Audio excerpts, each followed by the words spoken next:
of you guys know, we somewhat recently moved into a new office, end of September, kind of like October 1st of last year. We purchased this building. The company that was in it before didn't really do a whole lot with the space. They're actually a vaping company, so they had kind of shelves of all their product. It was just kind of lined up. They were shipping out of here. But the building was essentially mostly unchanged since it was built in the late 70s. So we pretty much did a full remodel of upstairs and downstairs of this building. So you can see up here, we kind of painted it, did some work on the floors. So it's just a concrete floor space, and downstairs has really been the big focus. We did a ton of work down there. We took out all the drop ceiling. We put in all new electrical, all new LED lighting, so it's energy efficient, and kind of reconfigured some of the space. And I got approached by someone in the running community. His name's Troy, and he does concrete work. So although we have done most of the concrete work already, we left a space by the front entryway, and he's gonna be having some fun. So I wanted to show you that process, promote what he's doing. And he's also gonna be helping us with our helipad. So we're gonna be painting a track up there, something we've been hoping to do for a while now. So anyways, just wanted to do a little intro on that as they're arriving here any minute now, and wanted to just promote the process of what they're doing and show you guys, just give you guys an inside look into that process and how our office is looking. We'll do, I guess, like a full tour at some point here. Anyways. Hi, I'm Troy Wicks with Lady Creed International, and I'm here at Aravaipa running because I saw an opportunity to try a couple things we haven't done. It's 5:44, so 23% humidity, 84 degrees.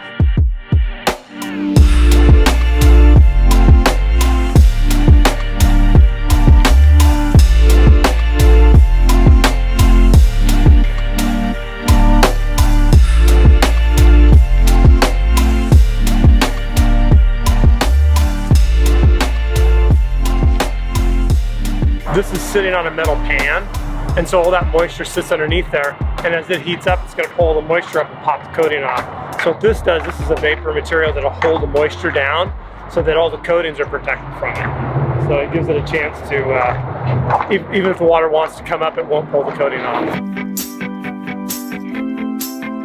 And then the next coat that goes on top, it's actually more of almost a soft membrane, and that'll go down, that'll protect water from going down in. So this is coming up, and the next one will be down in, plus it'll be our base color, and then we'll start taping out the lanes.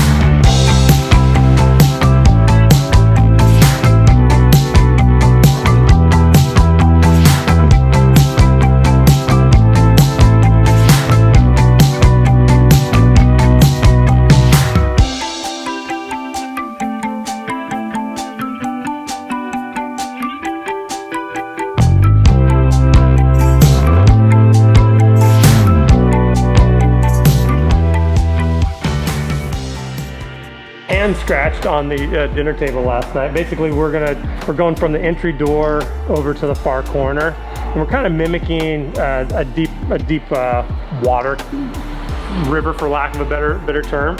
So we'll pour our darks in the middle, and then we'll start integrating the other colors to it, and then we'll take the ketchup bottles and we'll do some highlighting along the edges, do some really kind of cool veining on it, and it'll be cool.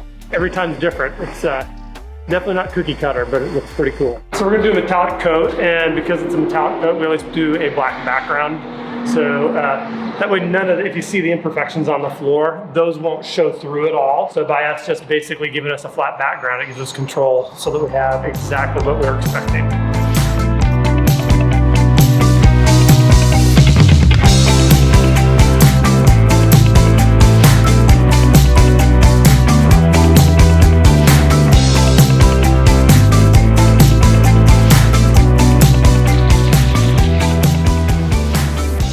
This is all broken up into different color characteristics, so we have lights with darks. And so we're gonna take like our darks, we're gonna put into 3 pails, and we'll basically stack those colors on top of each other so that when we pour it out, you get a really, really nice variation on the floor. It's gonna be pretty interesting. I'm just kind of trusting it.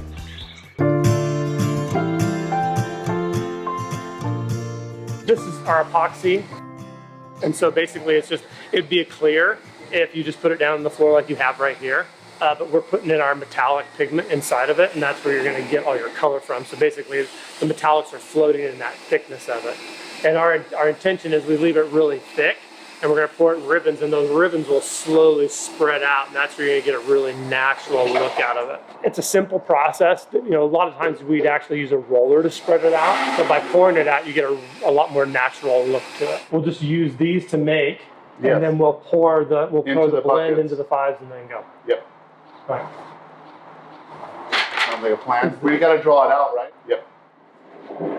I mean, we've done lots of these on countertops and for demos and stuff, but that's where it's nice to get in the real world, because then you actually see what you think is going to work in the on the bigger realm. It's going to be cool. The one thing about metallics, I have yet to see a metallic that looked bad. It may not have been what you wanted. It may not have been what was envisioned in your mind, but just the sheer look of metallics, it's hard to find one that actually looks bad.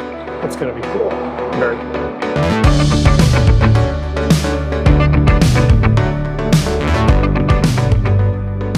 How many gallons will you have mixed if you just do this? So we got probably like 5 gallons, 5, 10, 15 gallons. But I'm gonna, like I said, so I'm gonna mix up these right now. And while you're pouring these 6 gallons, I'm gonna make 6 more for you. Because you want about 12 gallons, right, of each set. Yeah. So I'm gonna give you 6, and then I'm gonna give you 6 more right away after that. We're gonna mix up these, and then we're gonna pour it into a bucket, stack it, and then I'm gonna do another one, you know. So you're gonna pour your A's, spin them up, stack them. Yes. Don't do them all the same height though, because your cap jars will Thanks. Hey. No, I appreciate it. I've seen Dude, I appreciate it. I've seen you do it.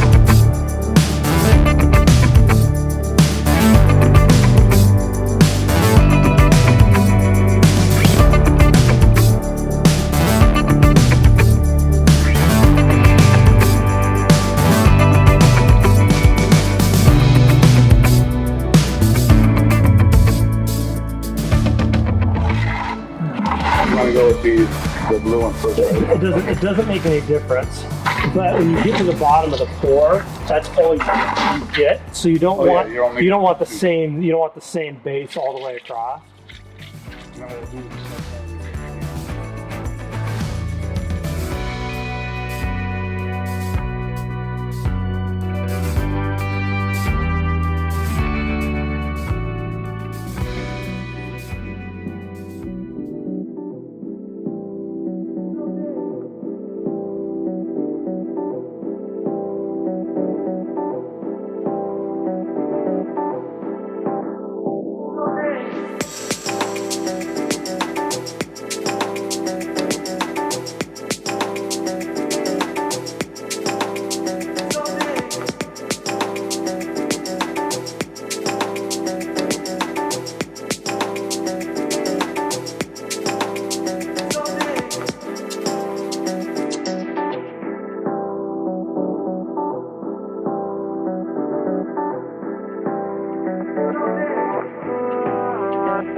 I'm slowly losing my line, so I'm gonna renew them. I'm gonna put the white down.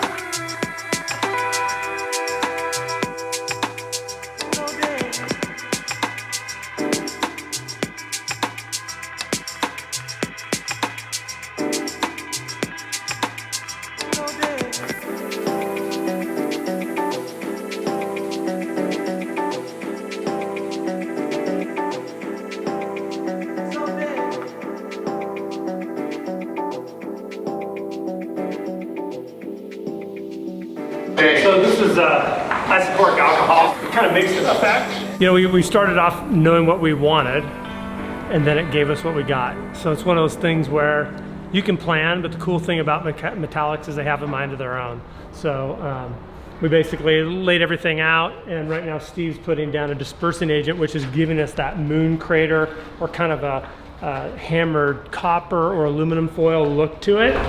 And what we did is we basically just lightly went over the floor with a trowel to get a feel of movement this way. Yeah, I think it looks great. Get a sealer on it and it'll be beautiful.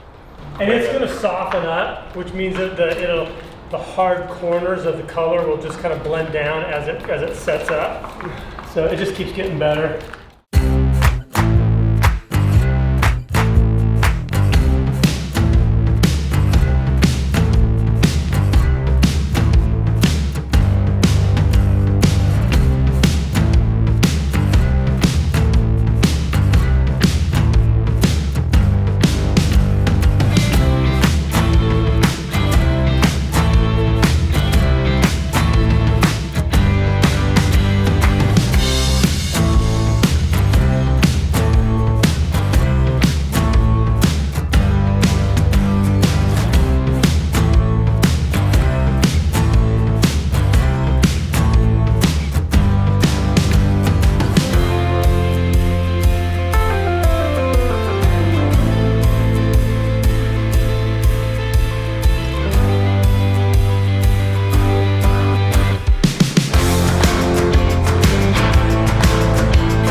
Somebody messed it up. It looked so nice yesterday. Right? This happened overnight? Somebody came in and did this? No, we No, you sanded it. sanded it off. Right, but now to get the sand marks, do you just buff it? No. We put clear on top of this whole thing.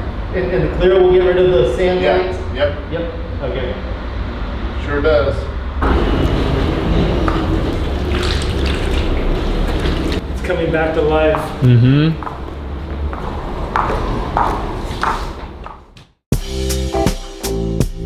All right, hey guys, it's day 2 of the concrete pour, the kind of concrete coating these guys are doing. It's looking really, really good. Really excited to have this as part of our headquarters. So thank you to Troy and his company for coming out here and doing this. And as you guys saw, they just painted the helipad. So they painted it a gray, and they're gonna be doing a blue track next with white stripes around the lane or lanes. Not sure yet how it's gonna work out. But yeah, I wanted to show you guys what the pour looks like this morning in the front entryway. It is hardened up pretty well, as you can see. Here it is. It looks amazing. It looks like a river ocean. Pretty unbelievable. Really, really excited about this. Check it out. So as you can see, I can already touch it. It's nice and smooth, and just yeah, really awesome stuff. Troy reached out to me on Instagram at the beginning of the year when we were doing a lot of our remodeling, and we weren't able to connect before the pandemic hit. But he was able to make it out. It's perfect timing as we're just wrapping up our construction here and all of our inspections and everything. So we literally sealed the rest of the concrete downstairs within like a couple days before he arrived. So it's really helping to finish off our headquarters here. And yeah, I can't wait to have that track finished upstairs, and we can do some fun stuff up there as well. These guys are taping out the track right now. They're gonna be laying down a white base coat and then blue over top of that. So it'll be blue track, white lanes, like white lines outlining it, and then they're gonna put a traction compound in the epoxy coating.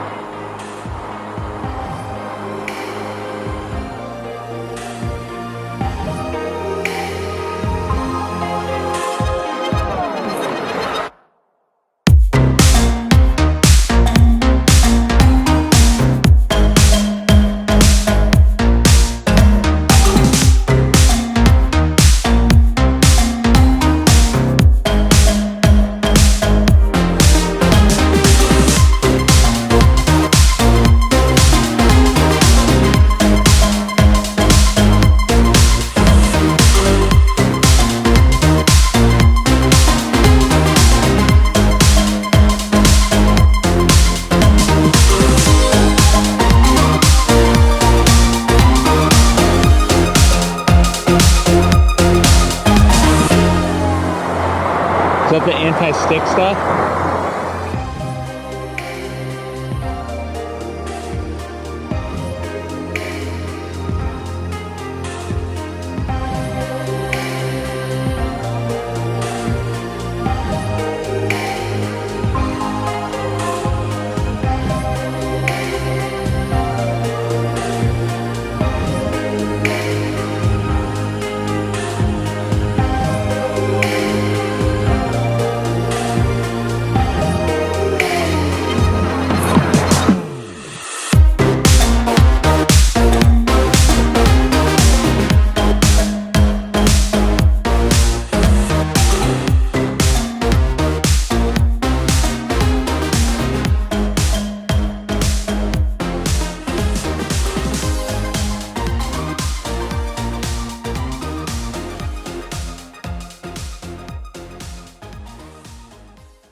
I've been running probably the last 6 or 7 years. My first marathon was 5 years ago, the Boring Marathon in Oregon, and I thought I was gonna die. And then I told my wife I wanted to go farther. I blame it on one of the guys at our work that said, "Hey, you ever heard of ultra marathons?" And I thought, well, what's that? And of course, at that point in time, I was kind of watching some videos on TV or online, and really got into just the piece of being on the trail. And for me, I travel a lot, and so I've seen a lot of the country and a lot of the world running everywhere I go. And so so for me, running became a way of staying in shape while I was on the road, but also just the camaraderie of being out on the trails was so different than being on the road, you know, a shorter, you know, 5K or 10K or half marathon.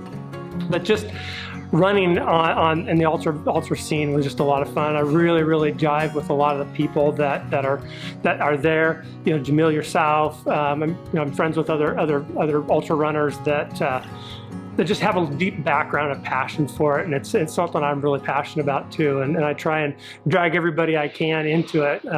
Actually, this year for our NATM, which is our national meeting, I've been asked to do a presentation on a 5K, from couch to 5K. Of course, I'm gonna try and get them to go farther than 5K because I think that's the place they want to be. But yeah, so for me, ultra running is my total passion. It's my wife's nemesis, my total passion. And watching your challenges with Skylar, started watching that, and then honestly, it was really interesting after seeing some of those and then diving into Jamil Curry and seeing Aravaipa and everything that you do. I'm just really impressed with the wide variety of things that you present. And I just think it's amazing how much you do in-house, that you actually do a lot of stuff in-house. It's really impressive to me. I mean, our company, Helitrack, that I work for, we do everything in-house, you know, from research and development to what we're doing here. We're actually putting the product on the floor. We touch it, we're involved with it. Same thing with you. I mean, when I see you out there running your races or being at the Western States, and I'm just impressed what Aravaipa is and what it stands for, and was really glad to be able to do something with Aravaipa. And anytime I can find a place where our coatings will be challenged, or we can try new products in a venue that maybe we want to get into, but we're not really sure if it's going to function well. So, you know, when I saw that you had purchased this building, I thought, well, what an opportunity to go do something kind of cool, because I know that you're kind of on the edge of doing fun stuff. So it gave us the ability to bring some products in here that aren't really available to our customers yet, that we will be using or putting into our product line as we move forward. So it gave us the ability to come in and experiment and give you a good product, but yet also knowing that, hey, we were kind of trying out some new stuff, and that it would turn out good. We'd work our way till we got to good. And so, you know, that's where we did the metallics. We used some colors that we didn't use. We did some processes we don't normally do. We did some really thick coats that we don't usually do, just to see how they all would build together and how they'd work in this environment. And then, of course, with the helicopter pad, I mean, it's a great opportunity to see how our moisture mitigation membranes and our elastomeric membranes and our polysparks all work in the heat and these high temperatures. Plus, you know, doing something that's a lot more decorative with crisp edges. It's stuff we don't usually do, and a lot of people don't get to see. So it's really cool for us to be able to do this and test the products, know how they reacted, and have something for people to look at and for us to reference. You know, I was trying to start off with some type of a design, and I really had in mind what we wanted to do. We've done a lot of smaller pieces, you know, 4x8 pieces, and we knew exactly how it was going to go, exactly how it was going to work. And then we got here on something that was 10 times bigger, and we had to modify some of our processes, and we laid it all out and got to a point where Steve and I looked at it and went, it's fine, but it's not cool. And so we went ahead and just did some different changes to it. We sprayed some materials on it to make it move around, and we actually used a magic trowel to kind of get more movement out of it. Before, we had some really marbly round stuff that just, to me, it was kind of cool, but it wasn't what I wanted. It wasn't really the look I wanted. I wanted to be able to make it feel like it was moving and not just blobs of color. So we direct poured this, where a lot of times when we're doing a metallic, we'd pour maybe 1 or 2 colors on the floor and then move them all around and just kind of let it happen. We actually drew out some designs and tried to stay within those designs. After triaging it yesterday and talking about what we did and how we would do it differently, I'm excited about doing the next one, because now I think that we're going to get exactly what we're looking for now that we've had some of those learning curves. But we wouldn't have known them if we hadn't been able to come here and do a piece this big and actually see it for ourselves. We thought we knew how it was going to work, but it actually ended up really cool. So we're pretty happy with what we've got. It isn't what we designed, but it looks pretty cool. I can't wait till people are like, Jamil, what is that? Hey guys, just got back from Silverton for the events over the weekend, and I wanted to check out the Helitrack. They finished up the day I left town, so I wanted to see what the final product looks like. It's really cool having those guys out here. So let's take a look and see what we got.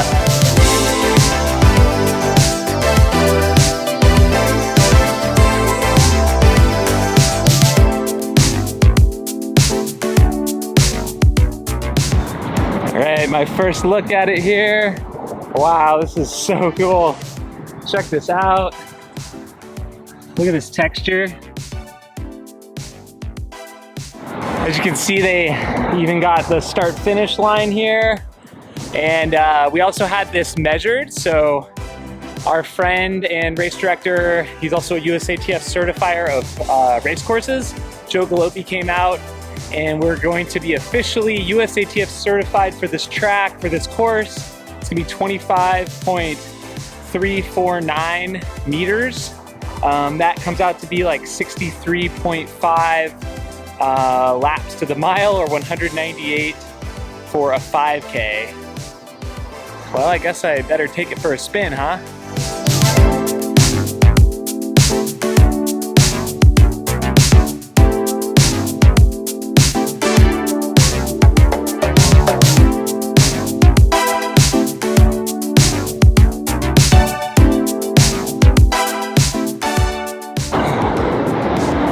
Because of one of the layers they put down, it's actually a little bit squishy, which is kind of cool, and then got a little bit of traction here. So yeah, all in all, super pleased with this.